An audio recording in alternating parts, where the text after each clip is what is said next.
शास्त्र कहते हैं मनुष्य अगर गिरना चाहे तो असुरों से नीचे गिर सकता है, और अगर उठना चाहे तो देवताओं से भी ऊपर उठ सकता है। मनुष्य ही सृष्टि का एकमात्र प्राणी है जो परमात्मा तक की दूरी तय कर सकता है। इस संसार में श्रीमद् भगवद गीता के पवित्र ज्ञान से न जाने कितने ही लोगों, कितने ही महापुरुषों ने अपना जीवन बदल लिया। अगर आप यह सोचते हैं कि भगवद गीता में सिर्फ यह लिखा है कि भगवान की पूजा कैसे करते हैं, तो आप बिल्कुल गलत हैं। क्योंकि भगवद गीता सिर्फ एक किताब या एक धार्मिक ग्रंथ मात्र नहीं है, बल्कि इसमें वो पवित्र ज्ञान है, वो नॉलेज है जो इस पृथ्वी पर जितने भी लोग जन्म लेकर आते हैं उनको यह सिखाता है कि इस जीवन का असली मतलब क्या है या जीवन का असली मकसद क्या है। वास्तव में जीवन कैसे जिया जाता है, मनुष्य कैसे जीवन के हर क्षेत्र में सफल होकर खुशी और आनंद को प्राप्त कर सकता है। साथियों, मैं पूरा प्रयास करूंगा कि मैं बहुत ही आसान और सरल शब्दों में आप तक इस पवित्र ज्ञान को पहुंचा सकूं, और इसके साथ ही मैं आपको बताऊंगा कि कैसे आप विभिन्न अध्यायों से मिलने वाली सीख को अपने जीवन में वर्तमान समय के अनुसार उतार सकते हैं, अप्लाई कर सकते हैं। भगवत गीता के ज्ञान ने एक दुखी और मन से हारे हुए धनुष नीचे गिरा देने वाले अर्जुन को महाभारत के महान युद्ध का सर्वश्रेष्ठ योद्धा और विजेता बना दिया। अगर आप भी अपने जीवन में किसी मकसद को लेकर आगे बढ़ रहे हैं तो मेरा यकीन मानिए कि आप भी अपनी जिंदगी की समस्याओं के जंग के मैदान के अर्जुन हो, और इसीलिए अपने जीवन की हर समस्या के समाधान के लिए इस पवित्र गीता ज्ञान को जानना आपके लिए बहुत ही आवश्यक है। आप चाहे कोई बिजनेसमैन हो, नेता या अभिनेता हो, गृहिणी हो या स्टूडेंट हो, या फिर किसी भी आयु वर्ग के क्यों ना हो, इस पवित्र ज्ञान में सभी की समस्याओं के समाधान और सभी के प्रश्नों के हल मौजूद हैं। तो ऐसा क्या है आखिर भगवत गीता में, और इसका मतलब क्या है? श्रीमद् भगवत गीता के बारे में कहा गया है कि एकम शास्त्रम देवकी पुत्र गीतम, एको देवो देवकी पुत्र एव, एको मंत्रस्य नामानि यानि, कर्मापयेकम तस्य देवस्य सेवा। अर्थात एकमात्र शास्त्र जिसका गायन भगवान के श्रीमुख से हुआ है वो श्रीमद् भगवत गीता है। जब महाभारत के रण के मध्य में धनुर्धर अर्जुन युद्ध के लिए घबरा गए तो भगवान श्री कृष्ण ने अपने श्रीमुख से जिस शास्त्र का गायन किया, जिस गीत का गायन किया, वो श्रीमद् भगवत गीता है। इस सृष्टि में पूजनीय एकमात्र देव हैं, वो भगवान श्री कृष्ण हैं। एकमात्र मंत्र है, वो उनका नाम है। एकमात्र कर्म है, वो प्रभु की आराधना है। श्रीमद् भगवत गीता का जितना भी अध्ययन किया जाए, जितना भी समझा जाए, उतना ही कम है। इसे जितनी बार भी पढ़ा और सुना जाता है, उतनी ही बार हमें कुछ ना कुछ नया जानने को, नया सीखने को जरूर मिलता है। इसलिए आपको शांति से बैठकर आंखें बंद करके इस वीडियो की पूरी बातों को जब तक समझ में ना आ जाए तब तक बार बार सुनकर अपने मस्तिष्क में बिठा लेना चाहिए। आज हम श्रीमद् भगवत गीता के प्रथम अध्याय का अध्ययन करेंगे, जिससे आपको यह सीखने को मिलेगा कि कौन सी सबसे पहली चीज है जो आपको जीवन में आगे बढ़ने से रोकती है। भले ही आप में बहुत नॉलेज हो, आप में बहुत काबिलियत हो, लेकिन उस एक चीज की वजह से सही निर्णय या सही डिसीजन नहीं ले पाते हैं और अपने काम में सफल नहीं हो पाते हैं। तो आइए शुरू करते हैं श्रीमद् भगवत गीता का प्रथम अध्याय। अध्याय 1, अर्जुन विषाद योग। कुरुक्षेत्र के युद्ध स्थल में सेना का निरीक्षण। साथियों, किसी भी ज्ञान की शुरुआत अज्ञानता से या उत्सुकता से होती है। उसी तरह श्रीमद् भगवत गीता की शुरुआत धृतराष्ट्र के एक प्रश्न से होती है। धृतराष्ट्र जो कि अज्ञानता का प्रतीक है, अज्ञान रूपी धृतराष्ट्र जिसे सत्य मालूम है, जिसे मालूम है कि संसार का एकमात्र सत्य परमात्मा है, लेकिन वो अपने पुत्र के मोह में अंधा होकर जीवन जीता रहता है। सबको मालूम है कि धृतराष्ट्र जन्म से अंधे थे। उन्होंने महाभारत के युद्ध को देखा, लेकिन कैसे देखा? उन्होंने संजय की दृष्टि से देखा। श्रीमद् भगवद गीता के प्रथम अध्याय के प्रथम श्लोक में धृतराष्ट्र कहते हैं, धर्म क्षेत्रे कुरुक्षेत्रे समवेता युयुत्सवः मामकाः पांडवाश्चैव किम कुर्वत संजय। अर्थात हे संजय, धर्म भूमि कुरुक्षेत्र में युद्ध की इच्छा से एकत्र हुए मेरे और पांडु के पुत्रों ने क्या किया? जैसा कि मैंने बताया कि धृतराष्ट्र अज्ञानता का प्रतीक हैं और संजय प्रतीक हैं संयम के, धैर्य के। जो अज्ञान है वह मन के अंदर है। अज्ञान से जो मन ढक चुका है वह धृतराष्ट्र है, लेकिन वह संयम रूपी संजय के माध्यम से देखता है, सुनता है, समझता है और जानने की कोशिश करता है कि सही रास्ता आखिर है क्या। ये वो है जिसका जब तक पुत्र जीवित रहेगा, यानी कि मोह रूपी दुर्योधन जीवित रहेगा, इसकी दृष्टि हमेशा विकारों पर रहेगी, हमेशा कौरवों पर रहेगी। श्रीमद् भगवद गीता के प्रथम अध्याय के प्रथम भाग में महाभारत के कैरेक्टर्स की बात हो रही है। यहां पर किरदारों की बात हो रही है। कौन सा महारथी जो है वो जाकर शंख बजा रहा है, कौन सा महारथी जो है वो सेना के बारे में बता रहा है। चारों तरफ युद्ध शुरू करने के लिए शंखनाद हो रहे हैं। कौरवों में दुर्योधन बहुत खुश हो रहा था क्योंकि उसके पास बहुत ही बड़ी सेना थी। भीष्म पितामह थे, गुरु द्रोणाचार्य, गुरु कृपाचार्य और कर्ण जैसे बड़े बड़े योद्धा थे।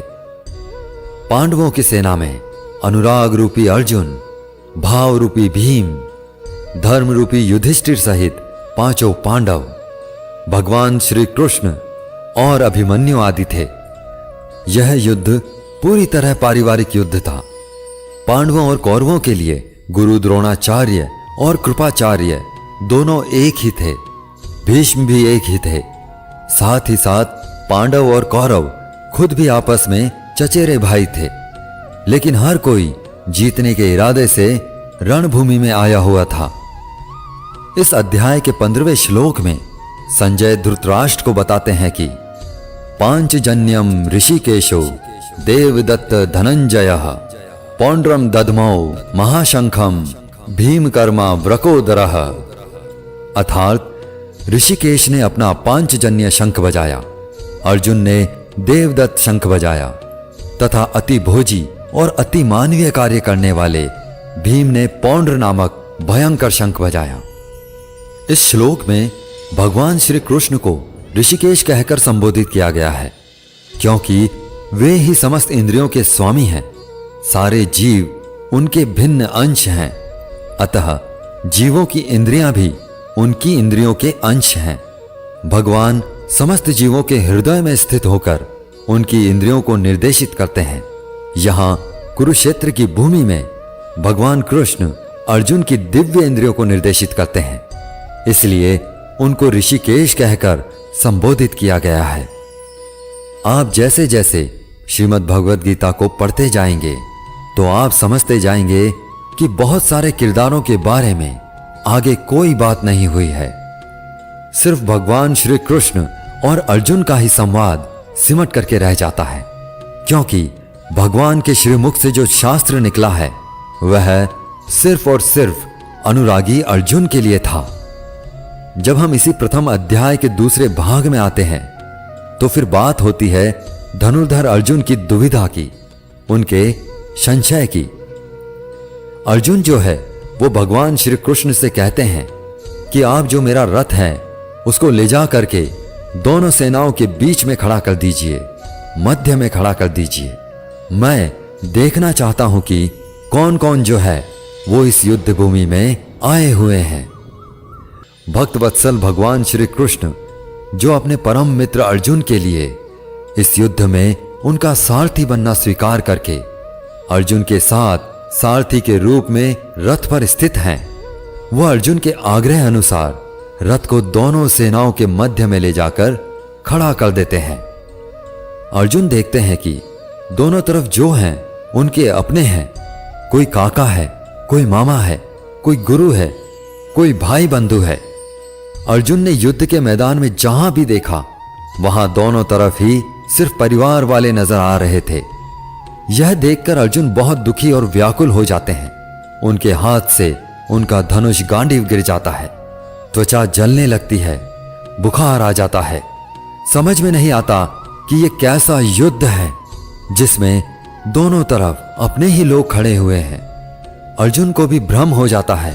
वो भगवान श्री कृष्ण से कहते हैं कि मैं खड़ा नहीं रह पा रहा हूं, मैं समर्थ नहीं हूं, आगे देख नहीं पा रहा हूं।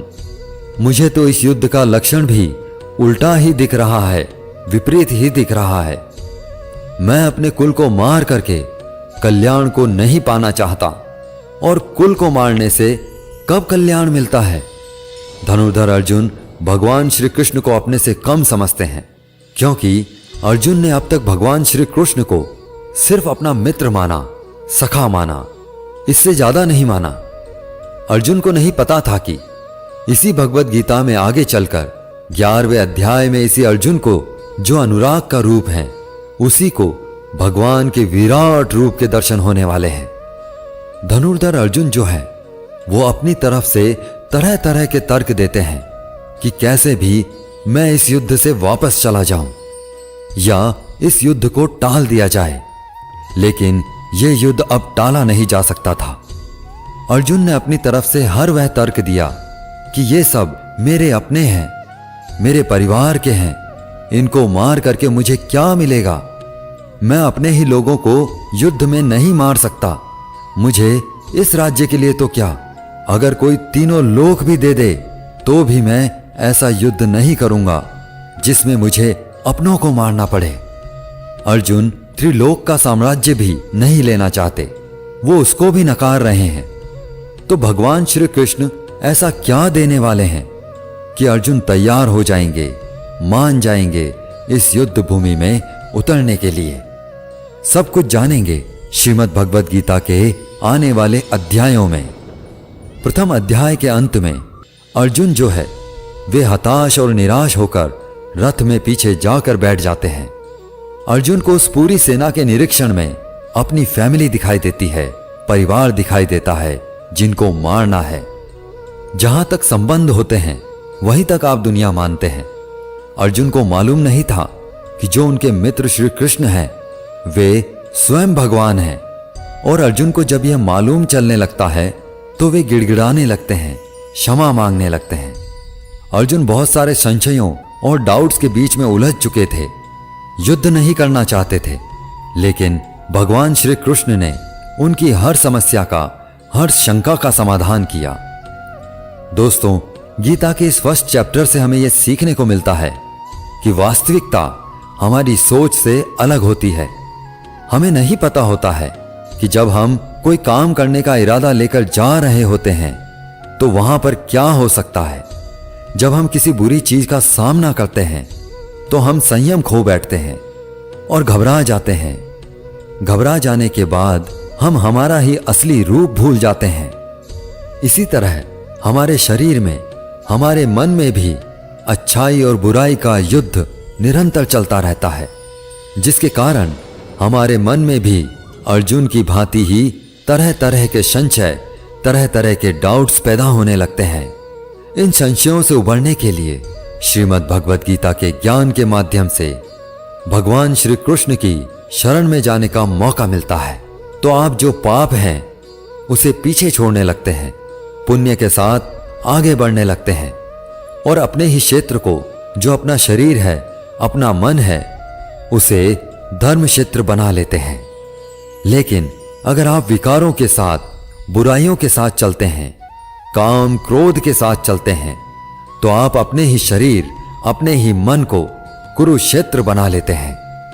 भले ही अर्जुन युद्ध कला में माहिर थे, मास्टर थे, और भले ही वह युद्ध करने के लिए मैदान में धनुष उठाकर चले आए थे, लेकिन युद्ध सिर्फ हथियारों के चलाना जानने से नहीं होता, उसके लिए इरादे भी चाहिए होते हैं, इमोशनल स्टेबिलिटी चाहिए होती है।